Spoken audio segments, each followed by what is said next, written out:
Let's see, we are going to work on the valve cover gasket replacement for this customer's car. As you can see, there is oil kind of seeping upward and around this area here. That's not from the customer missing the fill port when he's adding oil. This customer only drives about 1,000 miles a year, he said. But you can see it's kind of creeping up and kind of going everywhere. And if you look down a little further here, you can see where it's leaking down along the valve cover gasket area. We have definitely seen worse leaks than this, but this is a good time to catch it before it gets very significant. So Spencer's going to work on taking the valve cover off and replacing the gasket. And here we go. So Spencer, what size socket are you using there to get this cover off? It's a T30. T30, okay, so T30 Torx bit to remove these two Torx bolts. Now we already have the oil filler cap removed, which allows us to get this cover off easily. If you have the cap on, it makes it actually rather difficult. But now that that's off, we can just sort of lift this cover off here like that, set it aside. And now we're going to remove the 4 ignition coils out of the cylinder head so we can remove the valve cover and then disconnect some of these wiring harnesses that are going to it as well. So pull those out. Sometimes these come out by hand and sometimes you need to use a screwdriver and a little bit of leverage. Spencer will show you both methods. Try one by hand first, see if that works, Spencer, just to give them an idea. Okay, so now Spencer's going to remove the ignition coils out of the cylinder head. Sometimes you can pull them out by hand, and sometimes you have to use a screwdriver to get some leverage. So first we're going to try by hand, see how that works. Sometimes twisting helps as well. Oh, that one came out. Make sure you don't smack yourself in the face when you do that. Okay, so there's one. A little bit of twist sometimes will help, so that's 2. And then I'm going to show you the other method using a screwdriver. So you can stick a screwdriver through the slot of the connector on top. Just use a little bit of leverage there, that really makes it easy. So that's another method if they are very stuck for you. Okay, so now we got all 4 ignition coils out. 1, 2, 3, 4. Yep, and we can take a look at them really quick, just do a little quick inspection on them. They all look really quite good. Not sure the age of these coils. They do look like they've been replaced at some point in their lifespan. They're definitely not originals, so yeah. Anyway, so far so good. And now we're going to work on getting the valve cover bolts out of the valve cover around the perimeter. And so, let's see. So what are you working on now, Spencer? I was actually going to move the airbox off first. Okay, Spencer's going to take the airbox lid off next. So there's 4 T25. 4 T25 Torx screws that hold the airbox lid to the bottom of the airbox. And these bolts, these screws that are inside the airbox that he's removing right now, they are just going into plastic. So when you retighten them, be aware that you're tightening them into plastic, and so very, very light torque when you put those back in. Otherwise, you're going to strip the plastic and you won't get a good seal on your airbox. And then there's one more 10 millimeter that we're taking off right now. And then the last thing we'll do is we will disconnect the mass airflow sensor connector right there, and then also loosen that screw that is that's holding the airbox hose on, and that lid will be totally free and out of our way. Like that. Nice. Just unscrewing that.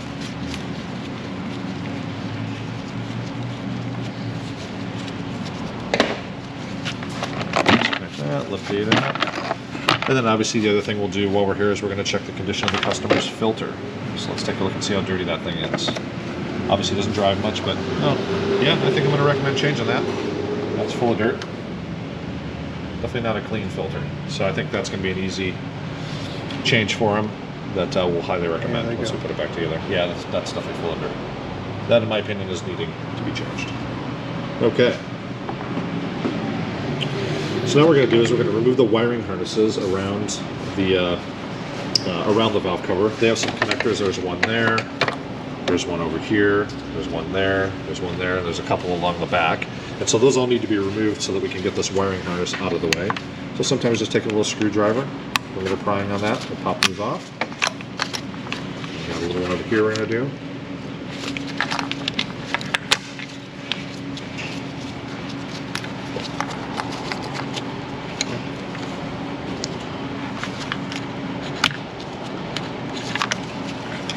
These can be kind of difficult to get off sometimes. It really helps if you find a surface to pry against as you're trying to get them off. So we're getting that nice and free now, and it's going to be out of our way. Throw that one back there.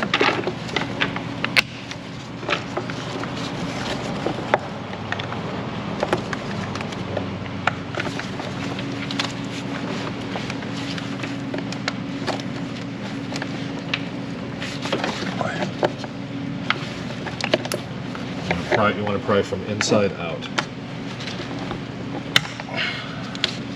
Okay.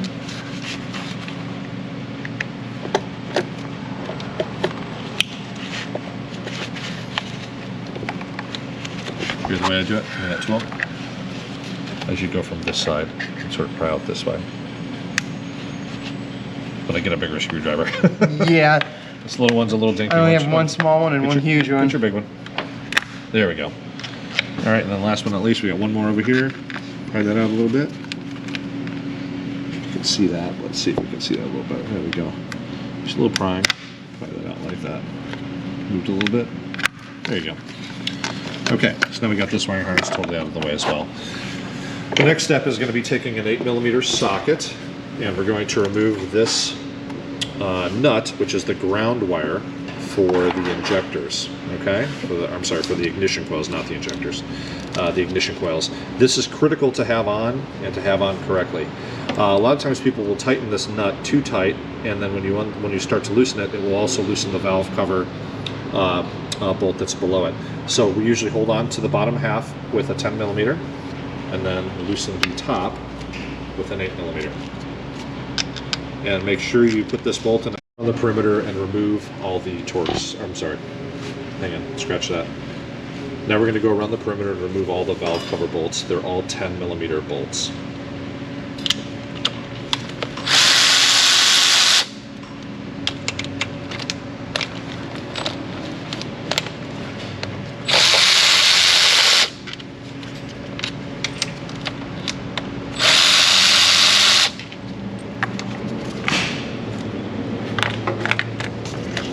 I have to lift this wiring harness up a little bit to give you a little more room. Just lift straight up and kind of pushes outward. Just like that.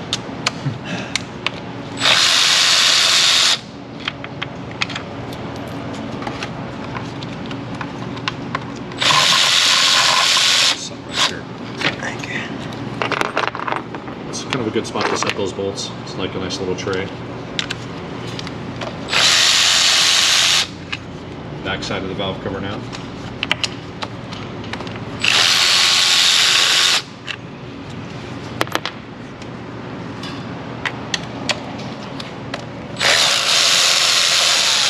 Now we're on the right side of the engine. Get those bolts out.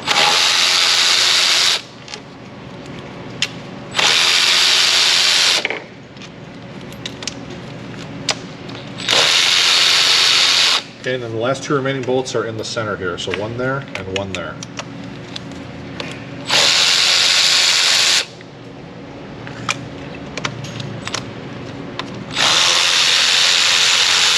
Okay, and then we'll use our magnet tool to kind of fish those two remaining bolts out of there. There's one. And there's two. Now in this vehicle, sometimes in the spark plug tubes, in these wells, there will be an aluminum heat shield that's in there. A lot of times those are damaged, and we just remove them. In this case, this car does not have those, so that might be an extra step you would want to take to remove those first. If they're in there, it makes getting the valve cover off a little bit easier. Okay, so now what we're going to do is we're going to pry right here. Oh, sorry, one more thing. I'm going to take off this breather hose. Be real careful with this breather hose. It's a pinch mechanism, so a pinch and wiggle that should come out of there. And these are very notorious for breaking with age, so just kind of try not to tweak it too much. If this breaks, it goes all the way down and under the intake manifold and connects down here. So it's very hard to replace that if you have to. So now what we're going to do is right on this area here, there's a nice spot where you can kind of pry and get the valve cover to kind of crack off. Slight pressure, nothing too crazy. Just kind of work it like Spencer's doing. There we go. Yep, that looks like a crusty old valve cover gasket to me. A lot of times it'll stick and stay on the engine. And then Upside immediately, down? yeah, immediately flip the valve cover upside down so that oil doesn't start dripping out everywhere. So inside the valve cover looks pretty darn good. No massive buildup, any sludge or anything like that, which is great. And then we're going to look inside the engine, and wow, this thing is amazingly clean. Wow, it's kind of like spotless. So this guy probably takes very good care of his car, doesn't drive it much, and probably changes the oil pretty religiously. But that is a very, very clean cylinder head. That's pretty impressive. So you can see some of the gaskets stayed on. So we're going to pull some of those off. And obviously our main gasket is still on there. Pull that off. All right, and then our next step is going to be to clean the valve cover and clean the surface. Prep that, make sure that we have a nice clean area, not a lot of oil or dirt there, so we have a nice clean connection. Okay, so now what we're going to do is just clean the surface that the valve cover is going to sit on, the cylinder head surface. Just make sure that that's all nice and spotless.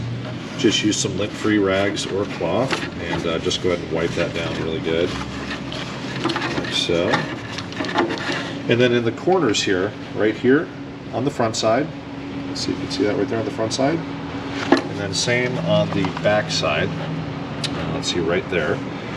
You put a little dab of silicone, because this piece right here is separate from the cylinder head. It's bolted on. So there's a teeny tiny gap there that the gasket will not seal. So that's why you put a little dab of sealant on there. So we'll be kind of getting rid of that too, making that nice and clean, and then re-putting sealant on there. So we'll just continue around to make this nice and clean. Get all the spark plug tube seals here, down below. And this process is the same for any second generation Mini. Really any Mini in general. The process is very similar, slightly different, but the process is the same.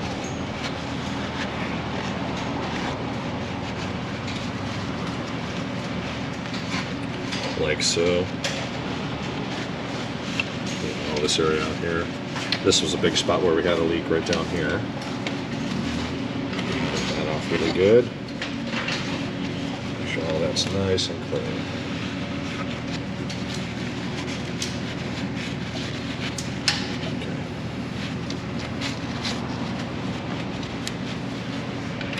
And we'll finish up the rest here.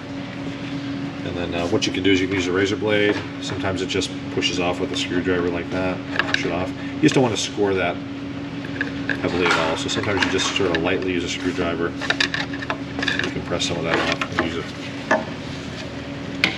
razor blade on there, Spencer. Yeah, there you go.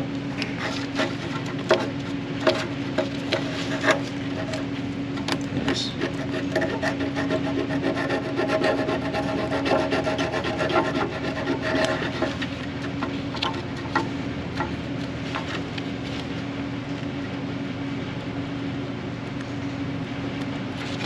So the better prep work you do on making sure the surface is nice and clean, the better your overall seal is going to be and the longer it will last.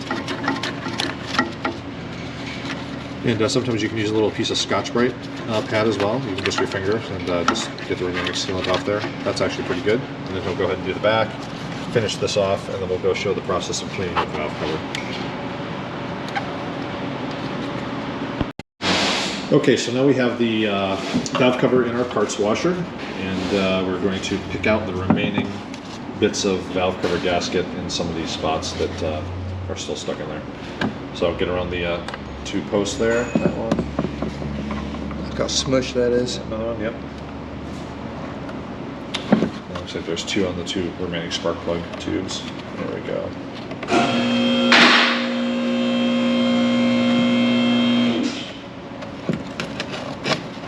Okay, so now what we're going to do is we're going to rinse out this channel and then rinse off the outside, so it's a nice clean valve cover to put back on.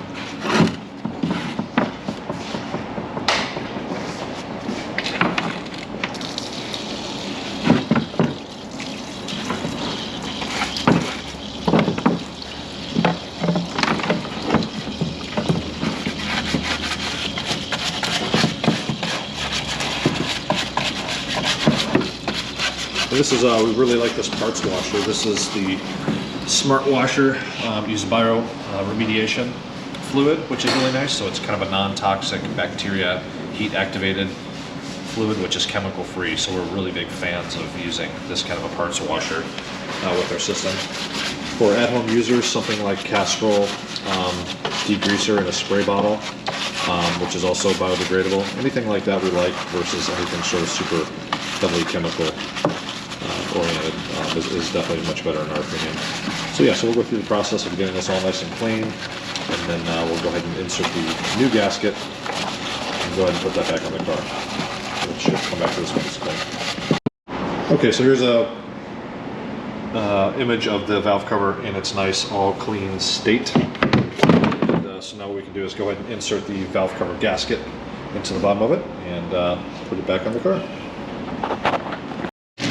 Okay, so now what we've done is we've taken basically a rag and we've gone through the channel where the valve cover gasket is going to sit. We've cleaned up all of them, all these spots, so they're nice and dry.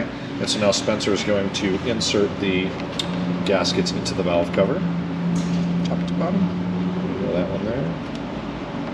Should seat it in.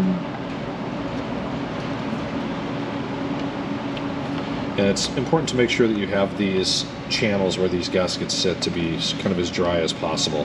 That really helps hold the gaskets in while you're turning it over to insert it, and install it on the cylinder head. And then kind of the main perimeter gasket now.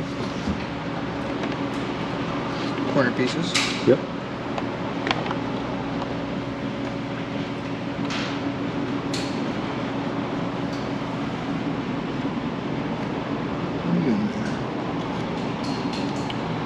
Use your fingers, make sure it's fully seated.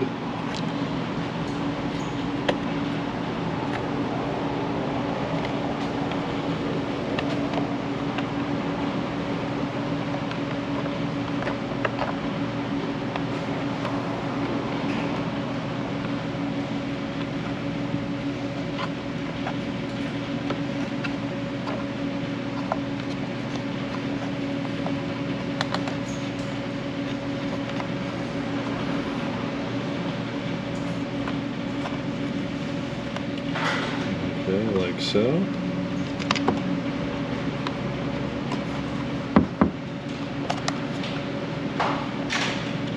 Okay. So now we have our valve cover gasket on, and what we'll do is we'll go over to the car and we'll put on those 2 dabs of silicone in those 2 positions that we mentioned previously, and then we'll go ahead and put the valve cover on.